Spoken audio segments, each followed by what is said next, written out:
कहानी एक बहुत ही बड़े और खूबसूरत से जंगल की है। उस जंगल में सभी प्रकार के पक्षी रहते थे और जंगल के सभी पक्षी एक दूसरे के साथ दोस्तों की तरह रहते थे। उस जंगल में इस समय अभी बहुत ज्यादा तेज बारिशें चल रही थी, जिसके कारण जंगल के सभी पक्षी दरख्तों पर अपना घोंसला बनाकर रह रहे थे। उस जंगल में एक नीलो चिड़िया भी अपने पति मानो चिड़े के साथ रहा करती थी।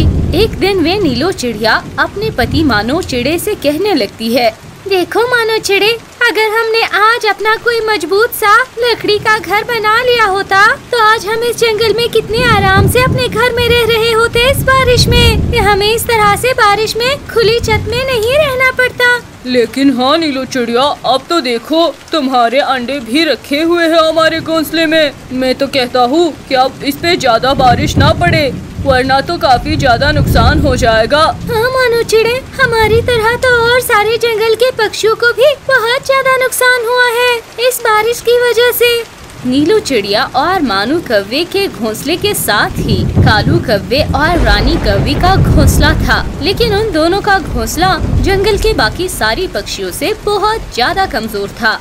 अरे कालू, मुझे तो लगता है इस तेज हवा की वजह से हमारा घोंसला बस कुछ ही देर में गिरने वाला है। पूरे जंगल में तो हमारा घोंसला ही सबसे ज्यादा कमजोर है। हाँ, तुम ठीक कह रही हो रानी, लेकिन मुझे तो लगता है भी कुछ ही देर में सारे जंगल के पक्षी अपने घरों से बेघर हो जाएंगे, क्योंकि बारिश बहुत ही ज्यादा तेज हो रही है।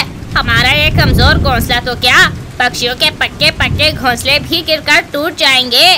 फिर थोड़ी देर के बाद देखते ही देखते जंगल के सारे पक्षी एक पेड़ पर एक साथ जमा हो जाते हैं। अरे सुनो पक्षियों, हम सबके घोंसलों पर सीधी बारिश गिरने की वजह से हम सबके घोंसले गिरकर टूट जाएंगे। हमें कुछ न कुछ करना ही होगा। चलो चलो मक्षिमा, अब हम जाते हैं और केलों के नए नए पत्ते लाकर अपने घोंसलों पर ऊपर लगाते हैं। उससे कुछ देर तो हमारे घोंसले बचे रहेंगे। हाँ पक्षियों, मुझे भी ऐसा लगता है कि मिट्ठू तोता सही कह रहा है। अगर ऊपर से बारिश सीधा केलों के पत्तों पर गिरेगी और हमारे घोंसले बच जाएंगे। बस फिर क्या था, उस जंगल के सारे पक्षी केलों के बाग में चले जाते हैं और अपने अपने घोंसलों के लिए केलों के बड़े बड़े पत्ते तोड़ कर लाते हैं। अब सभी पक्षी अपने अपने तोड़े हुए पत्ते लेकर अपने अपने घोंसलों पर रख देते हैं। केलों के पत्ते अपने अपने घोंसलों पर लगाने के बाद सभी पक्षी अपने घरों में बैठ जाते हैं, मगर जंगल में कालू कौवे और रानी कौवी का घोंसला सबसे ज्यादा कमजोर था, इसलिए सबसे पहले उनका घोंसला ही टूटकर गिर जाता है। कालू, मैंने कहा था ना कि सबसे पहले हमारा घोंसला ही गिरेगा। देखो वही हुआ, यही तो होना था, क्योंकि सबसे कमजोर घोंसला था हमारा। अब इस बारिश में हम क्या करेंगे? चलो जल्दी से नीलो चिड़िया के घोंसले में चलते हैं। हाँ रानी कौवी, तुम ठीक कह रही थी, हमारा घोंसला बहुत कमजोर था इसलिए गिर गया है। हम जल्दी से नीलो चिड़िया के घर में चले जाते हैं। फिर अब वही से कालू कौवा और रानी कौवी नीलो चिड़िया के घोंसले में चले जाते हैं। अरे अरे, क्या कर रहे हो तुम कालू कौवे और रानी कौवी? हटो हटो तुम दोनों मेरे घोंसले से। मेरे घोंसले में मेरे अंडे रखे हुए हैं, तुम दोनों की वजह से मेरा घोंसला भी टूट जाएगा और मेरे अंडे भी। जाओ तुम दोनों यहाँ से। बस अब वो नीलो चिड़िया की कोई भी बात नहीं सुनते और वहाँ से नहीं जाते। बस फिर अब क्या था, नीलो चिड़िया का घोंसला देखते देखते नीचे गिर जाता है और उसके दोनों अंडे भी पानी में बह जाते हैं। देख लिया कालू कौवे और रानी कौवी, तुम दोनों ने हमारा कितना बड़ा नुकसान कर दिया है। अरे अरे, ये मेरे साथ क्या हो गया है? मेरा घोंसला तो इतना मजबूत था, मेरा घोंसला कैसे जाकर टूट गया है? अब मैं क्या करूं? जल्दी से कबूतर के घोंसले में चला जाता हूँ। बस यही सोचकर वो रंगीन पक्षी अब कबूतर के घोंसले में आ जाता है, लेकिन उस घोंसले में भी दो पक्षी होने की वजह से वो घोंसला भी उनका वजन नहीं उठा पाता और टूट जाता है।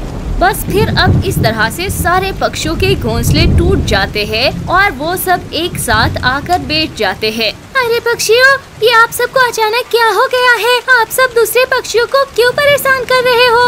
अगर आप में से किसी का घोंसला टूट जाता है तो आप लोग जाकर दूसरों के घोंसले में रहकर उनका घोंसला क्यों तोड़ देते हैं? अब देखिए जरा, इसी वजह से जंगल में एक घोंसला भी नहीं बचा है। देखो अब हम सब बेघर हो गए हैं। नीलो चिड़िया, हमने तो कालू कौवे और रानी कौवी को देखकर ही ये शुरू किया था। कालू कौवा और रानी कौवी तुम्हारे घोंसले में आए थे ना, तो यही देखकर हम भी दूसरे पक्षियों के घोंसले में जाने लगे।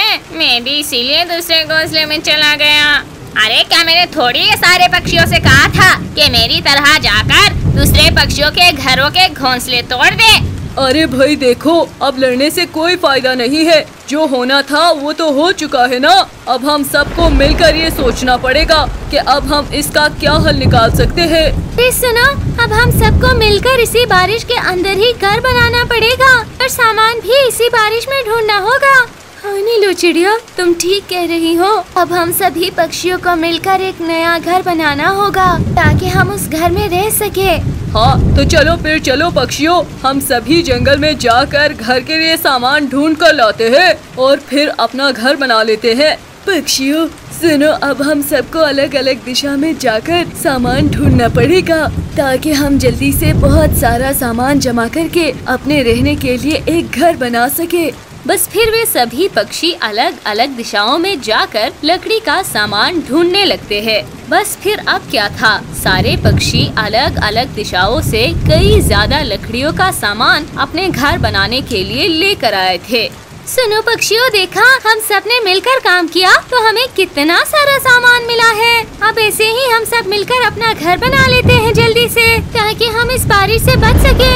बस फिर क्या था, फिर सभी पक्षी थोड़ी देर में सारे लगकर एक लकड़ी का प्यारा सा मजबूत घर बना लेते हैं। वैसे पक्षियों, ये घर कितना बड़ा और अच्छा बन गया है। हम बारिशों में इसमें आराम से रह सकते हैं। जैसे ही बारिशें खत्म होगी, हम सब पक्षी अपने लिए अलग अलग सा घर बना लेंगे। लेकिन रानी कभी तुम ऐसा क्यों बोल रही हो? हम सब तो इसी घर के अंदर ही रहेंगे। ये घर कितना बड़ा है। देखो पक्षियों, ये घर बारिश खत्म होने के बाद मेरा और कालू कौवे का हो जाएगा। अरे वाह भाई वाह रानी कौवी, ये घर तो हम सभी पक्षियों की मेहनत से बना है। अब तुम दोनों अकेले ही इस घर पर कब्जा करना चाहते हो। एक तो तुम दोनों की वजह से हम सब पक्षियों के घर गिर गए हैं और अभी भी तुम दोनों शर्मिंदा होने की बजाय हम सब पक्षियों का ये घर छीनने की कोशिश कर रहे हो। तो ये घर अब हम सबका ही होगा। जब जब जंगल में बारिशें होती रहेगी तो हम इसी घर के अंदर रह जाने के लिए आया करेंगे हर साल। पक्षियों, मैं भी देखता हूँ कैसे तुम लोग हमें इस घर में रहने नहीं देते हो। अरे पक्षियों, ये क्या बात हुई? ये तो जिद पे जिद करते जा रहा है। बस बहुत हुआ कालू कौवे, हम तुम्हें अकेले इस घर में कभी नहीं रहने देंगे। और वैसे भी देखो पक्षियों, ये कालू कौवा कितना जिद कर रहा है। चलो हम एक काम करते हैं, हम अभी से ही इसको इस घर में नहीं रहने देते हैं। से भी इसकी वजह से ही तो हमारे घोंसले टूट गए थे। हाँ पक्षियों, ये मानो चिड़ा बिल्कुल ठीक कह रहा है, हमें ऐसा ही करना चाहिए। अरे अरे पक्षियों, नहीं नहीं, आप सब मेरे साथ ऐसा मत कीजिए। लोग तो ऐसे ही फजूल की जिद लेकर बैठ गए हैं। हमें अकेले नहीं रहना है इस घर में और आप लोग हमें माफ कर दीजिए। हम दोनों ने आप सबका घर जानबूझ के नहीं तोड़ा था। वो तो काफी तेज बारिश की वजह से हम डर गए थे, इसीलिए नीलो चिड़िया की घोंसले में आए और हमें क्या पता था कि हमारे आने से उसका घोंसला टूट जाएगा। इसीलिए आप हमें माफ कर दीजिए और हमें भी इस घर में रहने दे दीजिए। जैसा आप लोग कहेंगे हम वैसा ही करेंगे। बाद में भी हम लोग इस घर में अकेले नहीं रहेंगे। बस फिर अब वो सारे पक्षी कालू कौवे और रानी कौवी की बात सुन लेते हैं और वे सब पक्षी उस घर में आराम से रहने लगते हैं। जब तक उस जंगल में काफी ज्यादा तेज बारिश हो रही थी, उस जंगल के सारे पक्षी उसी घर में रह रहे थे।